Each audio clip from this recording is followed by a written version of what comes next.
One of my readers served these shrimp gyoza at her dinner party and said they were a beautiful treat. But what's the secret behind perfectly crispy bottoms, soft tops, and umami-packed filling that had her guests raving all night? For a printable version of this recipe, visit my website, just Google shrimp gyoza space statue to find me. Let's start by prepping 200 grams of shrimp. Make sure to deshell, devein, and give them a good wash beforehand. Now we're using a knife to finely chop these until they reach a paste-like consistency. And before you ask, no, we're not breaking out the food processor for this one. Using a knife instead of a machine gives us that slightly chunky texture that makes each bite interesting and meaty. You don't need to be too thorough here. A little texture is exactly what we want. Transfer those chopped prawns to a mixing bowl, and now we're going to build some serious flavor. Add about 8 teaspoons of black pepper, 1 teaspoon of soy sauce, 1 tablespoon of sake, 3 cloves of grated garlic, 1 teaspoon of grated ginger, 1 teaspoon of seafood bouillon powder, half tablespoon of cornstarch, 50 grams of finely diced white onion, and 30 grams of finely chopped garlic chives. Mix this until all the ingredients are evenly distributed.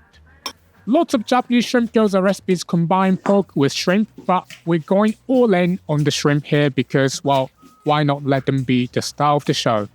If you can't find seafood bouillon powder, you can swap it for chicken bouillon powder or a plant-based alternative for pescatarians. As always, all ingredients and exact measurements for this recipe can be found in the description box below. Okay, we're ready to shape. Prepare a small bowl of water and mix in a pinch of flour or starch. This is your glue to seal the wrapper, so please don't skip it. Next, take a gyoza wrapper and place it on your flattened palm. This is important because your palm creates the perfect little bowl shape. Add about 1 tablespoon of filling to the center, depending on the size of your wrapper, and spread it evenly, leaving a finger-width border around the edge. Lightly wet the edge with your slurry and fold the wrapper in half, but don't let the edges touch just yet.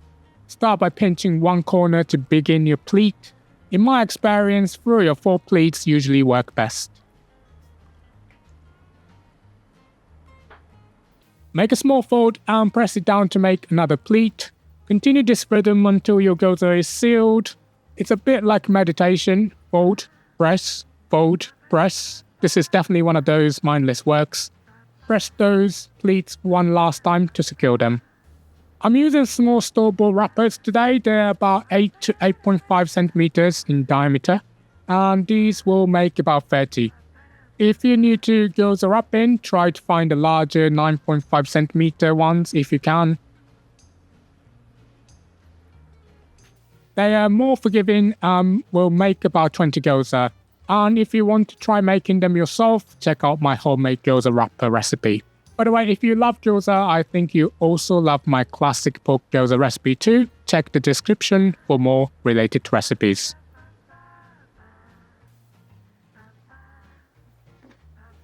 Heat a frying pan over medium heat, and once it's hot, add about 1 tablespoon of cooking oil.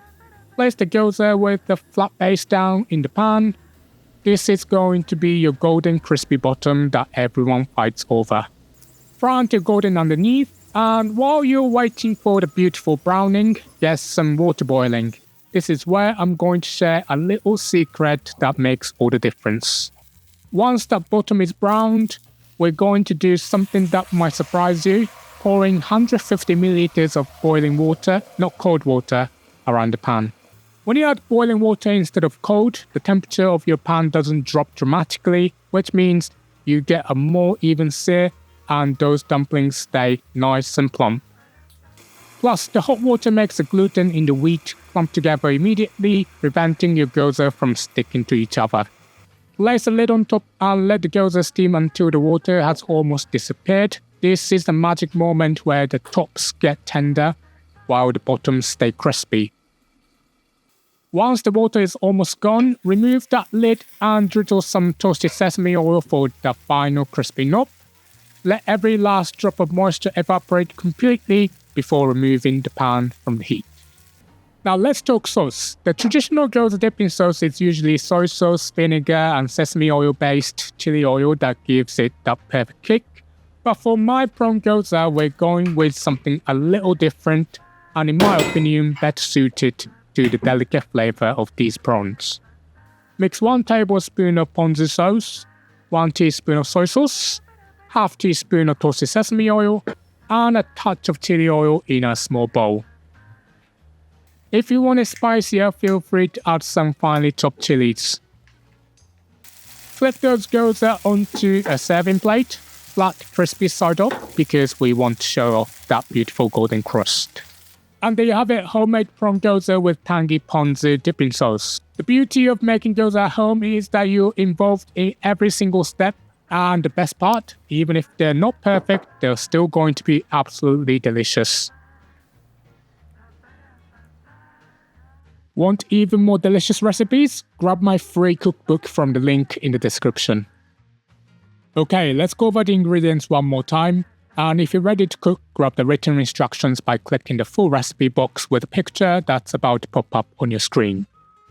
Here we go, the link to the full recipe is on the screen for you now. And if you want to watch more similar videos, don't miss my shrimp recipe playlist popping up on your screen as well. Thanks so much for watching, and I hope to see you in the next one. Bye.